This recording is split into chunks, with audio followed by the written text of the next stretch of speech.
লখিমপুৰত বজ্ৰ পৰি তিনিগৰাকী লোকৰ মৃত্যু পথাৰত হাল বাই থাকোঁতে এই ঘটনা এগৰাকী মহিলা আৰু দুজন লোকৰ মৃত্যু হয়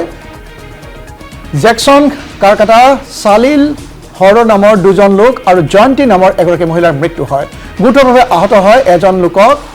আৰু এই লোকজনক চিকিৎসালয়ত ভৰ্তি কৰোৱা হয় আমি পুনৰ জনাইছো এই মুহূৰ্তৰ এটা ব্ৰেকিং নিউজ লখিমপুৰত বজ্ৰ পৰি তিনিগৰাকী লোকৰ মৃত্যু হয় পথাৰত হাল বাই থাকোঁতে এই অঘটন এগৰাকী মহিলা আৰু দুজন লোকৰ মৃত্যু জেকসন কাৰকাটা সালিল হৰ নামৰ দুজন লোক আৰু জয়ন্তী নামৰ এগৰাকী মহিলাৰ মৃত্যু হয় গুৰুতৰভাৱে আহত এজন লোক আৰু তেওঁক চিকিৎসালয়ত ভৰ্তি কৰোৱা হৈছে